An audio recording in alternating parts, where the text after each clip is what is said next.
let's credit Anna Wolf and the other journalists at Mississippi Today who have been on the story for like 2.5 years. So it now appears that in addition to sexually harassing Jen Sturger until she was driven away from the New York Jets and getting paid $1 million for essentially a no-show job, that legendary gunslinger Brett Favre and the former governor of Mississippi, Phil Bryant, conspired to pay him $5 million out of the state's welfare funds to build a new volleyball stadium at the University of Southern Miss, where, weirdly, coincidentally, Favre's daughter happened to be playing volleyball.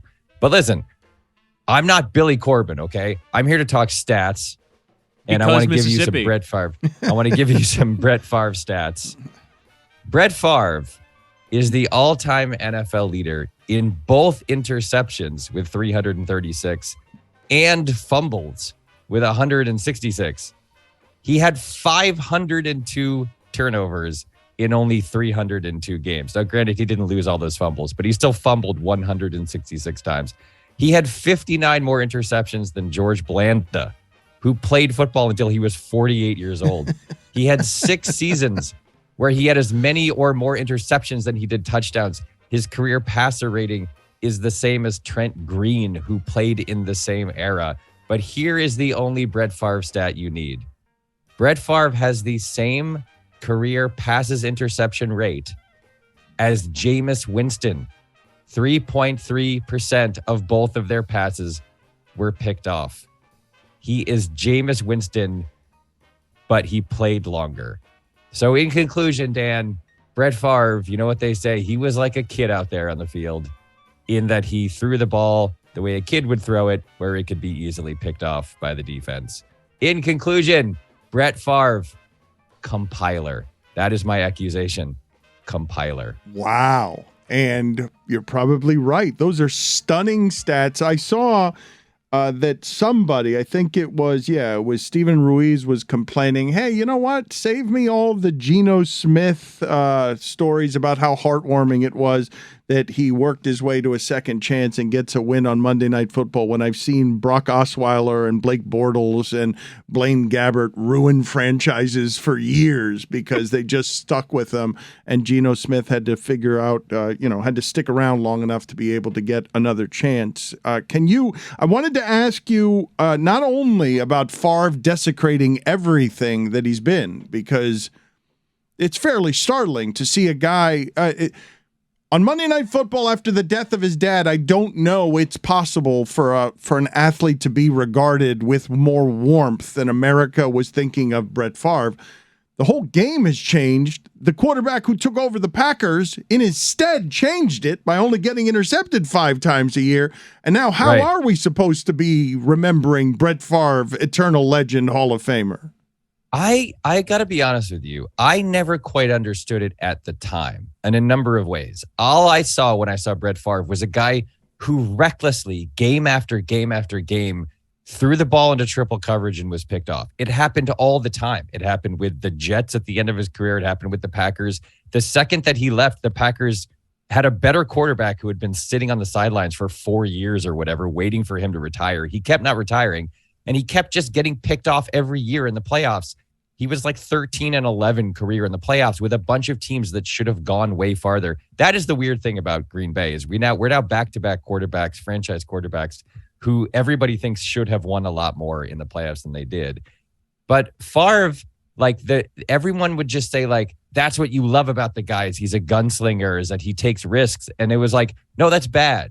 That's bad to do that. Like, it was good when it worked, and it was terrible when it didn't work, and it didn't work way more than it worked. I mean, the guy won one Super Bowl over a completely outmatched Patriots team, and mostly won that Super Bowl because of like kickoff returns and punt returns. And every other season that he had ended in disappointment caused by him. It wasn't like other quarterbacks whose teams fall apart around them. He was the reason in many, many years that his team didn't win. I looked this up too. Everybody thinks of Brett Favre as like clutch, right? You think about like, how many fourth quarter comebacks, like late game heroics. He had 28 fourth quarter comebacks in his career. You know who had 29 fourth quarter comebacks in his career? Vinny Testaverde. Like Brett Favre is not the guy that everybody remembers. And frankly, when he played that game on Monday night after his dad died, I didn't think that was cool. I mean, my attitude was like, okay, if that's the way he grieves and heals, who am I to think that's bad? But I was like, what are you doing? Go be with your family. Don't be playing football. Like I thought that was an odd choice. And I thought it was even more odd the way everybody celebrated it, as if it was obviously the right decision. That didn't seem like the right decision to me. Again, I don't know how the man grieves or processes grief. I'm not saying he was wrong. I just thought it was weird that we universally decided in America, oh, yes, that is heroic. It didn't seem heroic to me. It seemed weird and like a sad thing to do. Oh, it fits so well, though, in all of the sports stuff and escapism that we do. What do you do with Lamar Jackson, given that his record, and we still do this today, winning at that position, except if you're Lamar Jackson, is the measurement of how good you are. Lamar Jackson's record through 50 games is the same as Tom Brady's through his first 50 games. And before the season starts, he says nope to $250 million because he wants more of it guaranteed. And everyone is noticing, well, wait, if Deshaun Watson gets all the guaranteed money, then Lamar Jackson, once that precedent has been set, then Lamar Jackson is going to want all his money guaranteed, but it's dangerous to guarantee money to a guy who plays that physical style at that position. So you see what's happening with Lamar Jackson and think what? I think he deserves to be paid all of the money that he wants to be paid, given how good he is and how good he's been as a quarterback.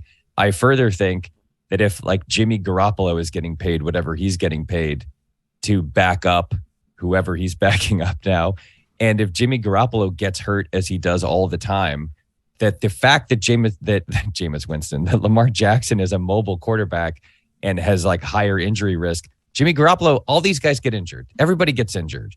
And the NFL Players Union, if it were a better union and they had more sort of willingness to fight back and just went on strike every year, I think they should be wildcat striking every year, like on the Saturday before the first game of the season.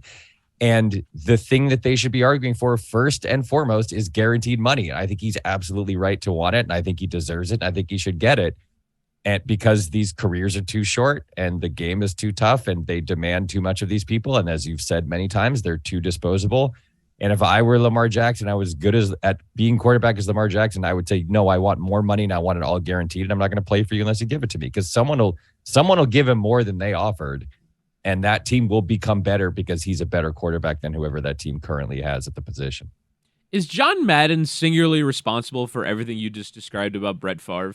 I think he's a huge factor. Yes, I think that the entire country was enthralled by John Madden, and I think John Madden was enthralled by Brett Favre, and the way that John Madden said Brett Favre in that weird voice that he had, and his like manly, rugged, barrel-chested tones, and the fact that Favre was constantly playing in those games, I think that John Madden was a huge factor in everyone deciding that Brett Favre was actually great, and in fact he was wildly overrated. I'm so glad that Brett Favre has been exposed as a person who stole $5 million in welfare money from the state of Mississippi to build a volleyball stadium, because it's allowing me to grind an axe I've had for so long about how overrated that guy was. A second such crime by Brett Favre where he just steals from poor people. It's not even the first of these.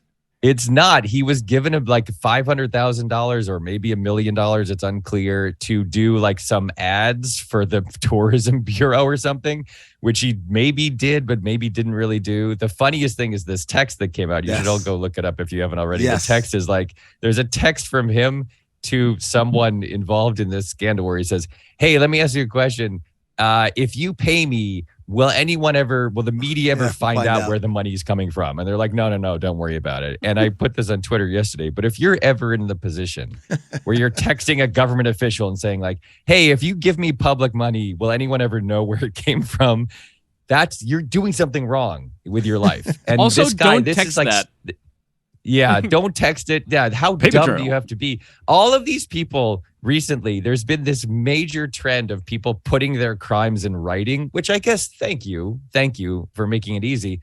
But this is strike like 7 for Brett Favre. Like I don't know that anyone has ever, after his career has ended, squandered more goodwill than Brett Favre has. Maybe O.J. Schilling. Simpson. Okay, O.J. Simpson.